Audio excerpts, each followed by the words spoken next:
Já é noite aqui em Porto Alegre, noite escura. São 19 horas. 19 horas. Estou gravando aqui para vocês esse vídeo aqui. Praticamente falando ao vivo, porque em seguida vai para o YouTube isso aqui.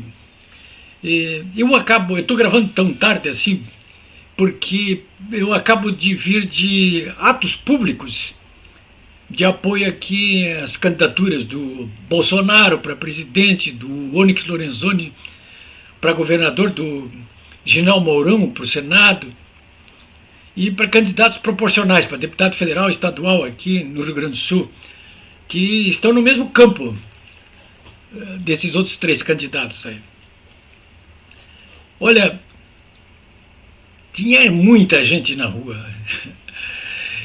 Eu vi o que, assim, 2 ou 3 carros com bandeira do Lula e mais umas 4, 5, 6 pessoas nos edifícios, furiosas com a carreata do General Mourão. E começou às 2 horas da tarde e foi até pouco.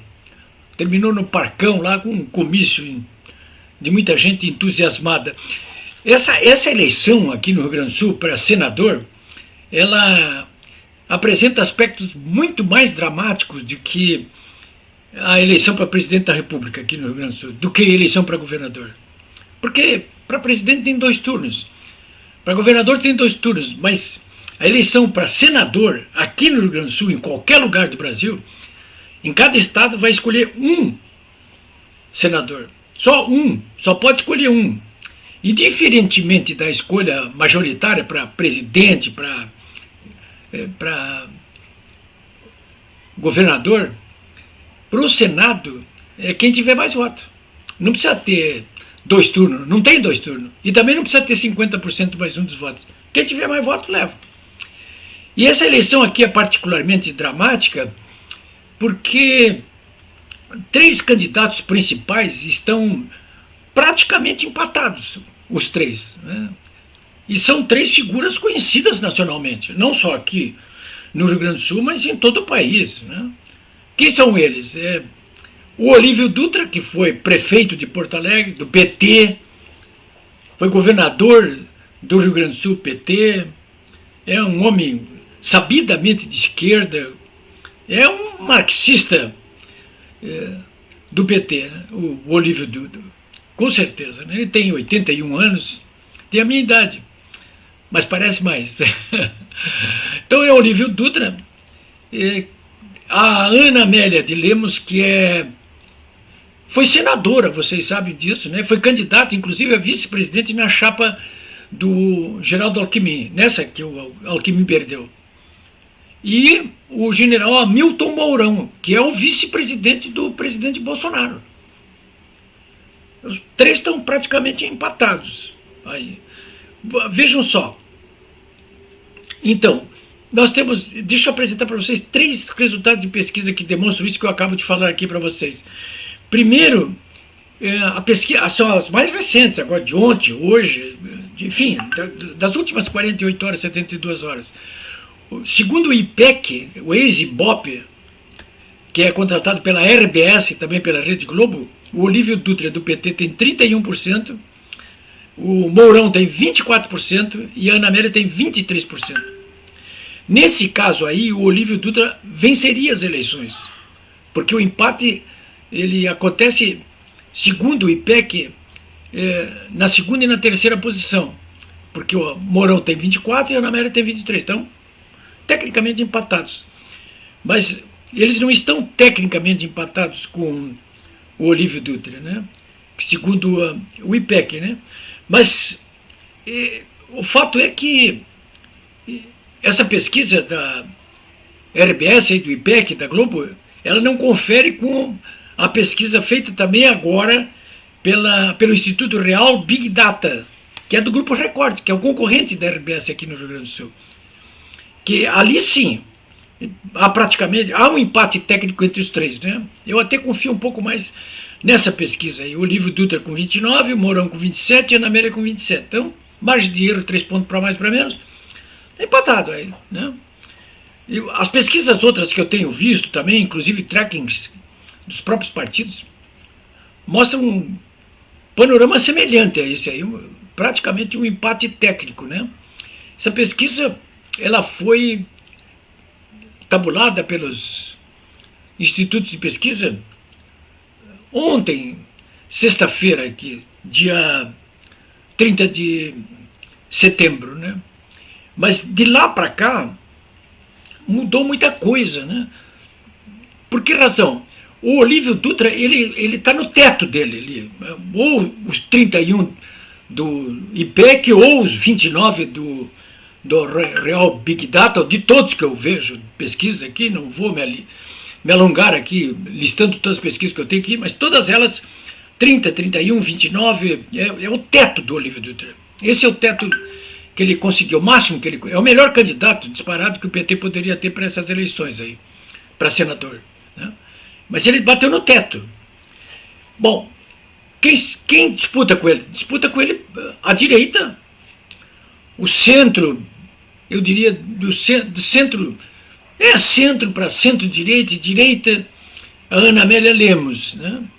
O general Mourão está mais pelo centro-direita e direita, mas não pelo centro. O centro quem está mesmo e centro-direita e direita está a Ana Amélia Lemos. Mas, enfim, a Ana Amélia Lemos e o Hamilton Mourão estão disputando praticamente no mesmo campo.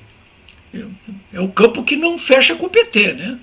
Se nós somarmos aí os votos da Ana Amélia Lemos mais os votos do general Mourão, tem quase o dobro do voto do Olívio Dutra, do PT. De modo que pode acontecer um desastre. Pode acontecer um desastre, né? Um mata o outro e sai o Olívio, né? Mas eu acho isso pouco provável, pelo que vem acontecendo nas últimas 48 horas aqui no Rio Grande do Sul. Porque aqui no Rio Grande do Sul tem acontecido um fenômeno, não sei se aí no estado de vocês acontece a mesma coisa, que é o do voto útil para determinadas posições, para governador, para presidente, para senador. Isso tem acontecido muito nas últimas eleições aqui no Rio Grande do Sul. Chega nas últimas 24, 48 horas, o pessoal começa a fazer voto, chamado voto útil. Normalmente o eleitor pensa o seguinte, o raciocínio, né, que eu tenho, que você tem, que o eleitor tem. Bom, quem é que do nosso campo tem mais chance de vencer essa eleição? Eles estão com votação muito parecida, mas quem é que tem mais chance?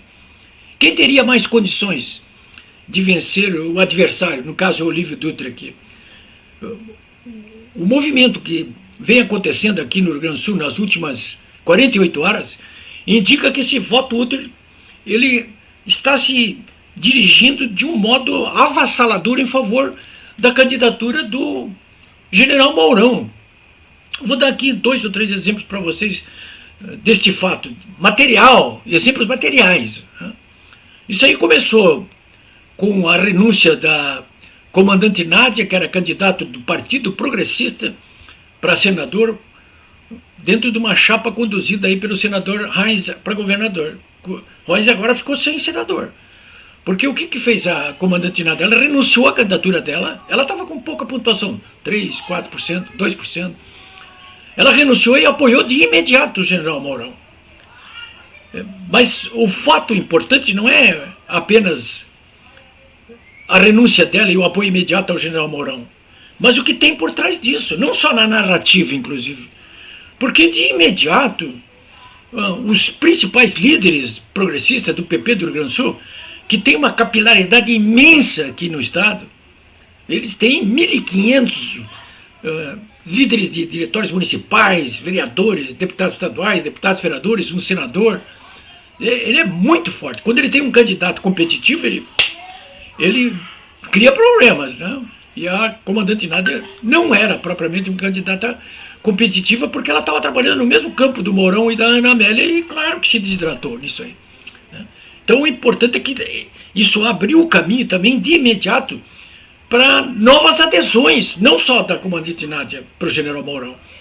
O próprio senador Heinz, que é candidato a governador, contra o candidato da chapa do Mourão, que é o Onyx Lorenzoni, ele se reuniu há pouco, estou falando com vocês aqui 19 horas, deste sábado, dia 1º de outubro, ele se reuniu há pouco com o candidato Mourão e declarou apoio ao general Mourão. E de imediato, a maioria dos deputados estaduais e deputados federais aqui, que tem fortes bancadas, o Jerônimo Gergen, por exemplo, do PP, o Hernani Polo, deputado estadual, o Sérgio Turra, deputado estadual, enfim, vários, a maioria dos deputados, né? Um ou outro prefeito ficou com a Ana Amélia, ficou por aí. Porque a grossa maioria do Partido Progressista aqui do PP passou a encorpar a candidatura do Mourão.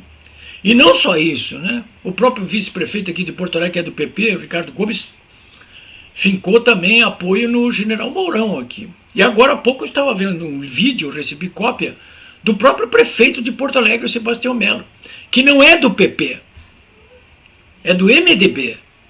E o MDB aqui do Rio Grande do Sul tem candidato ao Senado, que é a senadora Ana Amélia, numa aliança com o MDB e com o PSDB. Pois o prefeito Melo, apesar de ser do MDB, abriu apoio público à candidatura do senador, do general Mourão, para o Senado, né? E outros líderes aqui do MDB, como o deputado federal Osmar Terra, fizeram a mesma coisa. Isso, então, é uma onda que dificilmente a senadora Ana Amélia conseguirá impedir que cresça de maneira severa e mortal nessas últimas horas antes das eleições. Bom, já falei demais sobre essa questão do Senado aqui, mas é que ela é muito importante realmente, porque pela presença desses grandes líderes nacionais aí, o Olívio Dutra do PT, o general Mourão do Republicanos e bolsonarista, né? E a Ana Amélia Lemos, que é dessa aliança PSD, PSDB, MDB. Né? Então, é dramática esse finalzinho de campanha eleitoral. Hoje de tarde eu fui ver a carreata e o comício do general Mourão, ele levou praticamente 4 horas, já tinha acontecido uma de manhã, mas olha, milhares e milhares de pessoas nas ruas, né? E pelo que eu sei, isso está acontecendo em todo o estado aqui do Rio Grande do Sul. Eu apostaria no general Mourão para essa vaga do Senado aí, amanhã. Em relação ao governo do estado, eu não aposto numa decisão de primeiro turno. Aí tudo está levando a crer que essa disputa pelo governo do estado aqui do Rio Grande do Sul, ela vai acontecer num segundo turno entre o Eduardo Leite, que é o ex-governador daqui, e o deputado e ex-ministro Onyx Lorenzoni, que é bolsonarista, né? O deputado estadual Edgar Preto tem crescido bastante nas últimas horas aí, mas por tudo que eu vi até agora, pesquisas, track, só uma surpresa muito grande de última hora. Eu não vejo capacidade no Edgar Preto de galvanizar um voto útil. De quem? Da direita que não vai ser, do centro que não vai ser, do centro-direita que não vai ser. Ele só cisca no eleitorado de esquerda, né? Mas já está com uma boa pontuação, mas longe ainda dos dois líderes aí. E no Brasil? Eu sei que vocês devem estar se questionando, cara, não vai falar no Brasil aí? Eu vou falar no Brasil sim. Como que eu não vou falar aqui? Eu vou voltar novamente às pesquisas. Eu não acredito em pesquisas, quero dizer para vocês. Pelo menos não piamente. Mas eu também não acredito em bruxas e eu sei que existem bruxas, né? Então eu vou trazer 3 casos aqui para vocês. O do IPEC, ex-Ibope, que está agora, hoje, a véspera da eleição, aí, dizendo que o Lula ganha por 51-37, ou seja, seria eleito já no primeiro turno, né? O outro é Datafolha, que quase a mesma coisa, né? 50-36. Não é nada aí, eles estão dando uma vantagem para o Lula aí de 2 dígitos, né? O IPEC, ex-Ibope, é contratado de quem? Da Rede Globo, né? O Datafolha é contratado de quem? Da Folha de São Paulo. São os 2 piores inimigos do Bolsonaro, desde o início do seu governo. O que eu quero dizer com isso? Eu não confio nesses resultados aí. Eu acho que está mais perto essa pesquisa do Brasmarket que eu recebi hoje, que aponta aí o Bolsonaro com 45,4 e o Lula com 30,9, uma diferença de 15 pontos, mas a favor do Bolsonaro, né? O que eu tenho visto nas ruas não me remete à conclusão de que o Lula possa vencer essa eleição no primeiro turno, em absoluto. Não, o Datafolha não, o Datapovo não permite esse tipo de constatação, né? Basta ver, por exemplo, o que aconteceu hoje mesmo, neste sábado, dia 1º de outubro, né? Com o encerramento das campanhas. O Bolsonaro, em 2 motocicletas e 2 comícios, com milhares de pessoas acompanhando. Em São Paulo, debaixo de mau tempo, de neblina, né? Milhares de pessoas com o Bolsonaro. E depois em Joinville, de novo, em Santa Catarina, com milhares de pessoas. Enquanto isso, o seu principal adversário, o Lula da Silva, fez uma caminhada medíocre na Rua Augusta, em São Paulo. Enfim, e estamos conversados. Aliás, nesse momento que eu estou falando com vocês aqui, 7 horas, Bolsonaro está encerrando oficialmente a sua campanha política com uma live que ele fez esta semana todos os dias. Então, como dizia César, à margens do Rubicon, alia jacta est, a sorte está lançada. Nesta eleição de amanhã para presidente da República, eu apostaria com vocês num dos 2 seguintes resultados: Bolsonaro na frente no primeiro turno ou Bolsonaro vencendo já no primeiro turno. É uma aposta, hein? Vamos ver. Eu já estou fardado para a eleição amanhã. Eu vou assim lá, ó. Vou votar assim. Vocês sabem que não é proibido ir de camisa da seleção nem de camisa amarela, nem com o voto do Bolsonaro, seja de que candidato for, né? Vou assim. Eu vou assim. Eu acho que eu não preciso dizer em quem é que eu vou votar.